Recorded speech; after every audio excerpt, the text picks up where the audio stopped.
आज सद्गुरुवार है।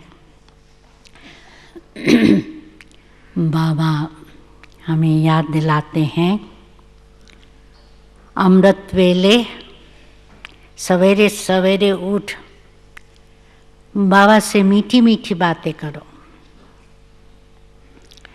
विचार सागर मंथन करने के लिए सवेरे का टाइम बहुत अच्छा है।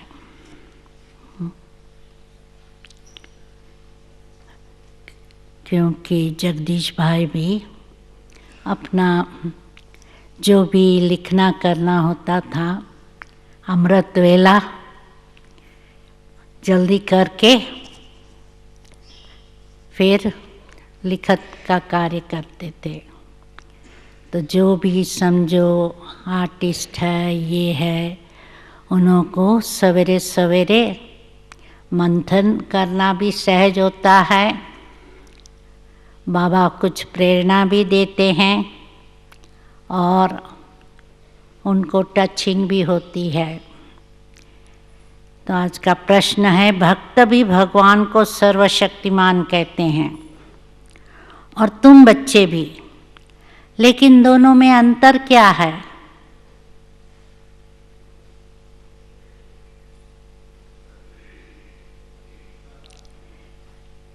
उत्तर, भक्त कहते हैं भगवान जो चाहे वो कर सकता है, सब कुछ उसके हाथ में है। समझते हैं मुर्दे को भी जिंदा कर सकता है भगवान, और पत्ते पत्ते को भी हिलाता है। लेकिन तुम जानते हो, बाबा ने कहा है, मैं भी ड्रामा के बंधन में बांधा हुआ हूँ। किसी का कर्मों का हिसाब किताब है, भोगना भोगनी पड़ती है, या किसी का मौत है, तो भगवान भी कुछ नहीं कर सकता है। ड्रामा सर्वशक्तिमान है। बाप को सर्वशक्तिमान इसलिए कहा जाता है क्योंकि उनके पास सर्व को सद्गति देने की शक्ति है। ऐसा राज्य स्थापन करता है जिसे कभी कोई छीन नहीं सकते। ओम शांति। किसने कहा ओम शांति? बाबा ने। ओम शांति ये किसने कहा? दादा ने। दूसरी बारी ओम शांति दादा ने कहा, पहली बारी बाबा ने, दूसरी बारी दादा ने।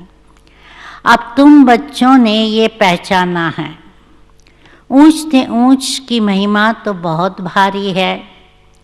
कहते हैं सर्वशक्तिमान है तो क्या नहीं कर सकते। अब ये भक्ति मार्ग वाले तो सर्वशक्तिमान का अर्थ बहुत भारी निकालते होंगे। बाप कहते हैं ड्रामा अनुसार सब कुछ होता है, मैं कुछ भी नहीं करता हूँ। मैं भी ड्रामा के बंधन में बांधा हुआ हूँ। सिर्फ तुम बाप को याद करने से सर्वशक्तिमान बन जाते हो। हम भी बाप को याद करने से सर्वशक्तिमान बन जाते हैं। पवित्र बनने से तमो प्रधान से सतो प्रधान बन जाते हो। बाप सर्वशक्तिमान है, उनको सिखलाना होता है कि बच्चे मुझे याद करो। तो सबसे बड़ा फायदा क्या होता है बाबा की याद से? विकर्म विनाश हो जाएंगे। फिर सर्वशक्तिमान बन, पहले विकर्म विनाश होंगे, फिर शक्तियाँ आएंगी, फिर वो बनकर विश्व पर राज्य करेंगे। शक्ति नहीं होंगी तो राज्य कैसे करेंगे? शक्ति मिलती है योग से, इसलिए भारत का प्राचीन योग गाया जाता है। तुम बच्चे नंबरवार याद कर और खुशी में आते हो। तुम जानते हो हम आत्माएं बाप को याद करने से विश्व पर राज्य प्राप्त कर सकते हैं। जो राज्य प्राप्त करते हैं उसकी विशेषता क्या है? कोई की ताकत नहीं जो छीन सके। ऊंच से ऊंच बाप की महिमा सब करते हैं, परंतु समझते कुछ भी नहीं। एक भी मनुष्य नहीं जिनको ये पता हो कि ये नाटक है। अगर समझते हो कि नाटक है तो शुरू से लेकर अंत तक स्टोरी याद आनी चाहिए, नहीं तो नाटक कहना ही रॉन्ग हो जाता है। कहते भी है कि ये नाटक है। हम पाठ बजाने आए हैं तो उस नाटक के आदि मध्य अंत को जानना चाहिए ना। ये भी कहते हैं हम ऊपर से आते हैं, तब तो वृद्धि होती है ना। सतयुग में थोड़े मनुष्य थे, इतनी सब आत्माएं कहाँ से आई ये कोई समझते नहीं कि ये अनादि बना बनाया अविनाशी ड्रामा है जो आदि से अंत तक रिपीट होता रहता है। तुम बायोस्कोप शुरू से अंत तक देखो, फिर दोबारा रिपीट करके अगर देखेंगे तो चक्र जरूर हूबहू रिपीट होता होगा, जरा भी फर्क नहीं होगा। ड्रामा की जो सीन है एक एक हूबहू रिपीट होती है, जरा भी फर्क नहीं होगा। तो बाप मीठे मीठे बच्चों को कैसे बैठ समझाते हैं। कितना मीठा बाप है। बाबा आप कितने मीठे हो। बाबा बस अभी तो हम चलते हैं अपने सुखधाम में, अभी ये मालूम पड़ा है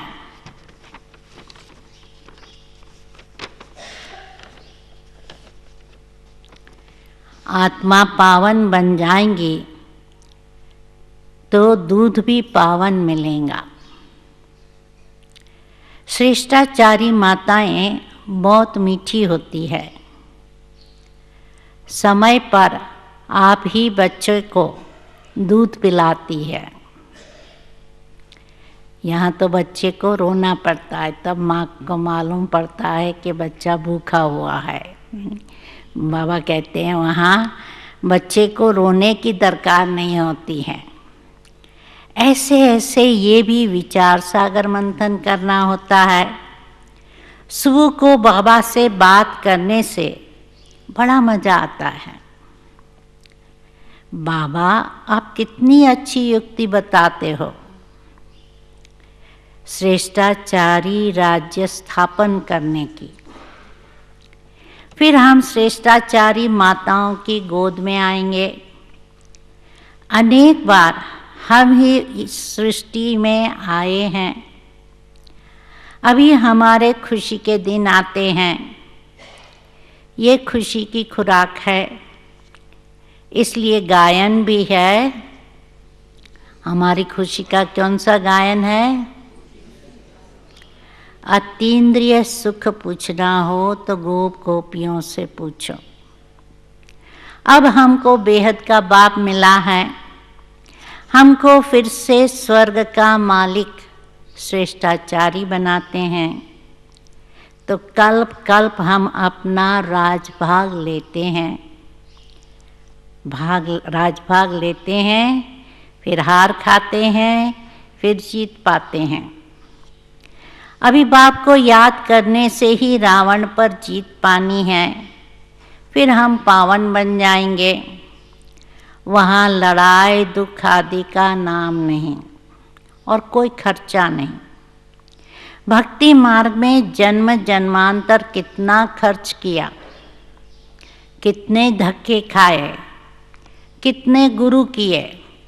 अब आधा कल्प हम कोई गुरु नहीं करेंगे, शांति धाम सुख धाम जाएंगे। बाप कहते हैं तुम सुखधाम के राही हो, अब दुखधाम से सुखधाम में जाना है।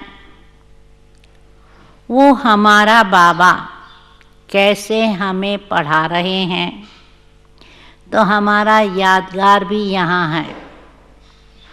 ये तो बड़ा वंडर है। इस दिलवाड़ा मंदिर की तो अपरंपार महिमा है। अभी हम राजयोग सीखते हैं, उसका यादगार तो जरूर बनेगा। तो ये हूबहू हमारा यादगार है।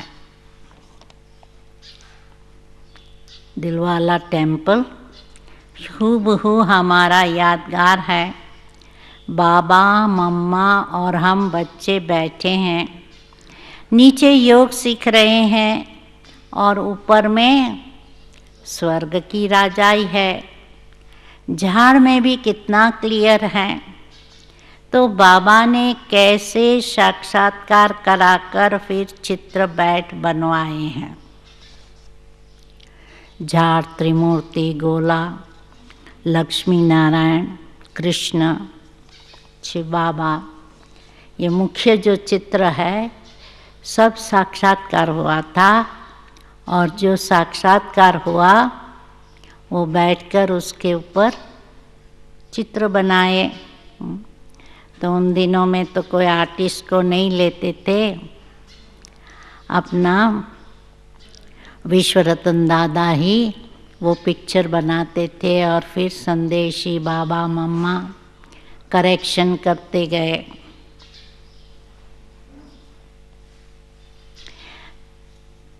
बाबा ने ही साक्षात्कार कराया और फिर करेक्ट भी किया। कितना वंडर है। सारी नई नॉलेज है। किसी को भी इस नई नॉलेज का पता नहीं है, तो बाप ही बैठ समझाते हैं। मनुष्य कितना तमो प्रधान बन जाते हैं। मनुष्य सृष्टि बढ़ती जाती है, भक्ति भी वृद्धि को पाते पाते तमो प्रधान बनती जाती है। यहाँ अब तुम सतो प्रधान बनने का पुरुषार्थ करते हो। गीता में भी अक्षर है मन मना भव। सिर्फ ये नहीं जानते कि भगवान कौन है। अब तुम बच्चों को सवेरे सवेरे उठकर विचार सागर मंथन करना है कि मनुष्यों को भगवान का परिचय कैसे दे। भक्ति में भी मनुष्य सवेरे सवेरे उठकर कोठी में बैठ भक्ति करते हैं। तो ये भी विचार सागर मंथन हुआ ना। अभी तुमको ज्ञान का तीसरा नेत्र मिलता है। बाप तीसरा नेत्र देने की कथा सुनाते हैं। इसको ही फिर तिजरी की कथा कह दिया है। तो तिजरी की कथा, अमर कथा, सत्यनारायण की कथा सब मशहूर है। सुनाने वाला कौन? एक ही बाप है, जो फिर भक्ति मार्ग में ये कथाएं चलती हैं। ज्ञान से तुम बच्चे सॉल्वेंट बनते हो। कितना सॉल्वेंट बनते हैं। इसलिए देवताओं को पदमपति कहते हैं। तो देवताएं बहुत धनवान पदमपति बनते हैं। कलयुग को भी देखो और सतयुग को भी देखो, रात दिन का फर्क है। सारी दुनिया की सफाई होने में टाइम लगता है ना। यह बेहद की दुनिया है। भारत है ही अविनाशी खंड। ये कभी प्रायलोप नहीं होता। एक ही खंड रहता है। सतयुग में एक ही खंड रहता है और आधा कल्प एक ही खंड चलता है। फिर और खंड इमर्ज होंगे नंबरवार। तुम बच्चों को कितना ज्ञान मिलता है? बोलो कि वर्ल्ड की हिस्ट्री ज्योग्राफी कैसे चक्कर लगाती है, आकर समझो। तो प्राचीन ऋषि मुनियों का कितना मान है। दुनिया में भक्त लोग उनको मान देते हैं, परंतु सृष्टि के आदि मध्य अंत को जानते नहीं हैं। वो है हठ योगी। हाँ, बाकी उनमें पवित्रता की ताकत है जिससे भारत को थमाते हैं। नहीं तो भारत पता नहीं क्या हो जाता। मकान को पोची आदि लगाई जाती है ना, तो शोभा होती है। तो भारत महान पवित्र था, अब वो पतित बना है। वहाँ तुम्हारा सुख भी बहुत समय चलता है। तुम्हारे पास धन भी बहुत रहता है। तुम भारत में ही रहते थे, तुम्हारा राज्य था। कल की बात है। फिर बाद में अन्य धर्म आए हैं, उन्होंने आकर कुछ सुधार कर अपना नाम बाला किया है। अब वो भी सब तमो प्रधान बन गए हैं। अब तुम बच्चों को कितनी खुशी होनी चाहिए। किस बात की खुशी होनी चाहिए? कि हम बच्चे सतो प्रधान बन रहे हैं। ये सब बातें नए को नहीं सुनानी है। पहले पहले तो बाप की पहचान देनी है। बाप का नाम रूप देश काल जानते हो? उनको पूछना चाहिए कि बाप का नाम रूप देश काल जानते हो? चक्कर की बात नयों को नहीं सुनानी है। ऊंच से ऊंच बाप का पाठ तो मशहूर होता है ना। अभी तुम जानते हो वो बाप ही हमें डायरेक्शन दे रहे हैं। तुम फिर से अपनी राजधानी स्थापन कर रहे हो, तो तुम बच्चे मेरे मददगार हो। तुम पवित्र बनते हो तो तुम्हारे लिए पवित्र दुनिया जरूर स्थापन होती है। तो तुम ये लिख सकते हो कि पुरानी दुनिया बदल रही है, फिर ये सूर्यवंशी चंद्रवंशी राज्य होगा, फिर रावण राज्य होगा। तो चित्रों पर समझाना बहुत मीठा लगता है। बाबा हमेशा कहते हैं जैसे छोटो बच्चों को समझाने के लिए चित्र होना चाहिए। उसको सिर्फ हाथी का वर्णन करो तो उसको समझ में नहीं आएगा हाथी क्या है, पर चित्र को देखेंगे तो समझेगा कि यह हाथी है। तो इसलिए बाबा कहते हैं ये नया ज्ञान है, तो भक्तों को समझाने के लिए चित्र जरूर होना चाहिए। और चित्रों में भी लिखत जरूर होनी चाहिए। तो इनमें तिथि तारीख सब लिखा हुआ है। भारत का प्राचीन राजयोग माना याद। तो याद से ही विकर्म विनाश होते हैं। और पढ़ाई से क्या होता है? याद से विकर्म विनाश होते हैं और पढ़ाई से स्टेटस मिलती है।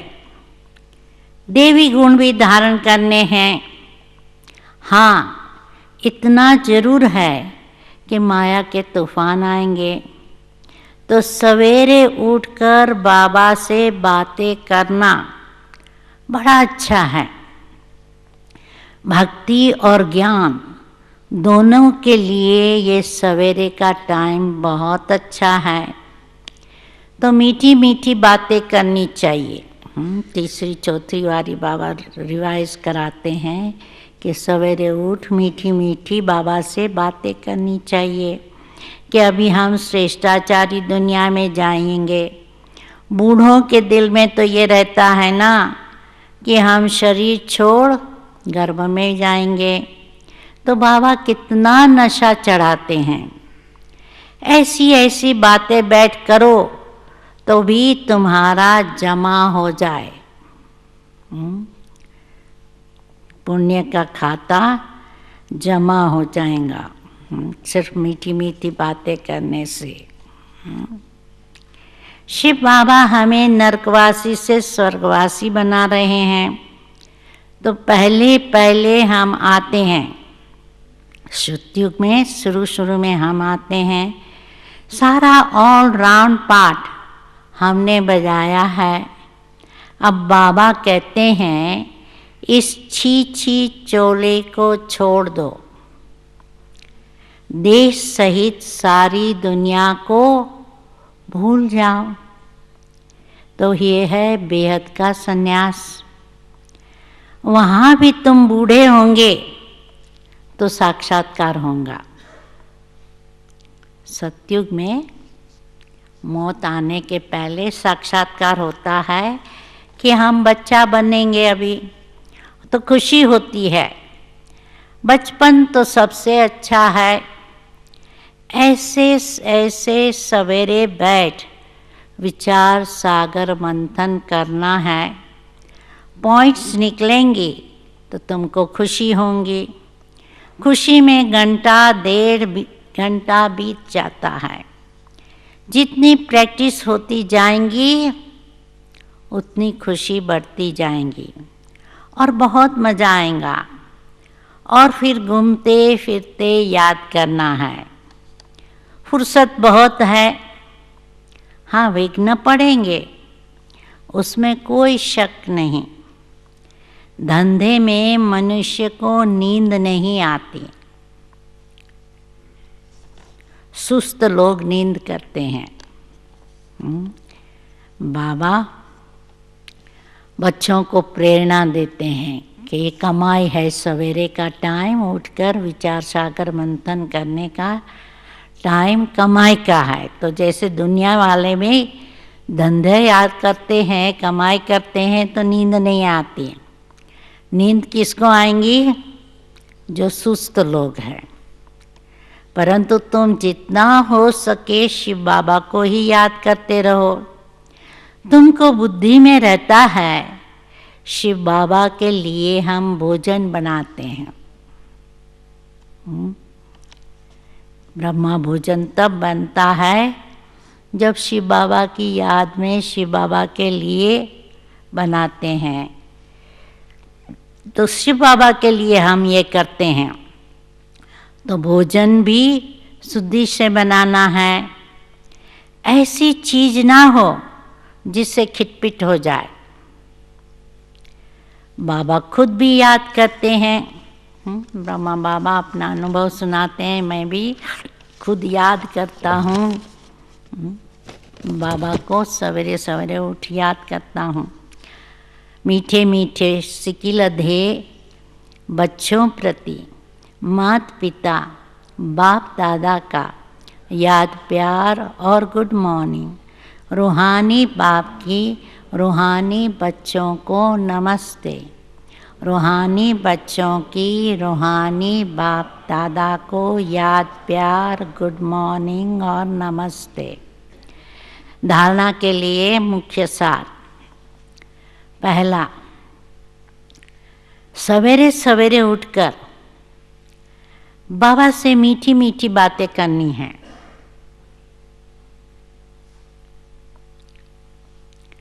रोज खुशी की खुराक खाते हुए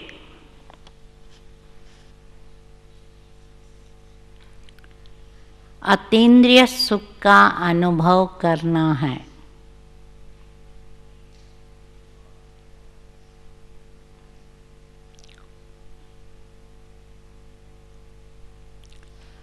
दूसरा, सतयुगी राजधानी स्थापन करने में बाप का पूरा मददगार बनने के लिए पावन बनना है।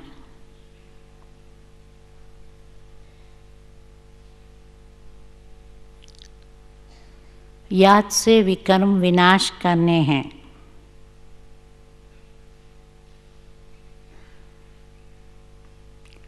और भोजन भी शुद्धि से बनाना है।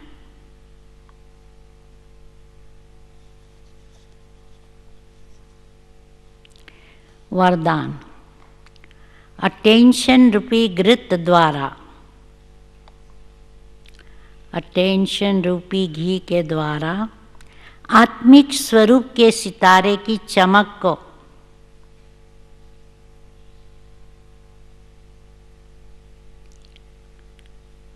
बढ़ाने वाले आकर्षण मूर्त भव,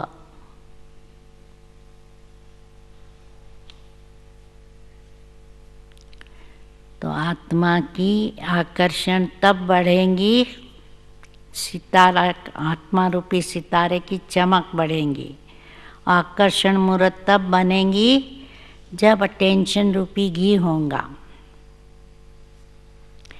जब पाप द्वारा, नॉलेज द्वारा आत्मिक स्वरूप का सितारा चमक गया तो बुझ नहीं सकता।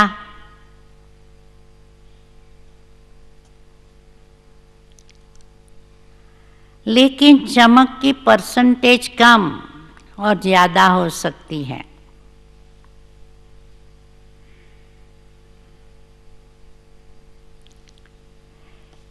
ये सितारा सदा चमकता हुआ सबको आकर्षित तब करेगा जब रोज अमृत वेले अटेंशन रूपी घृत डालते रहेंगे।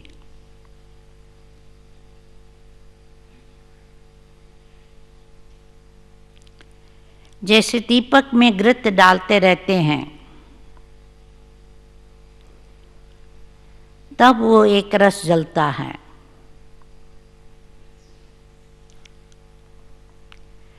ऐसे संपूर्ण अटेंशन देना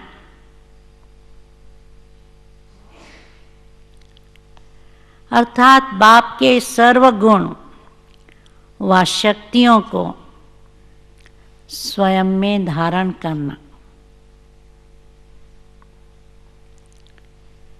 इसी अटेंशन से आकर्षण मूर्त बन जाएंगे।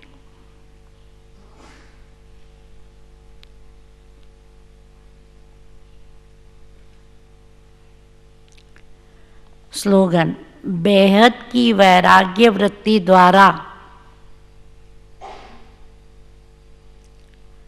बेहद की वैराग्य वृत्ति द्वारा साधना के बीज को प्रत्यक्ष करो।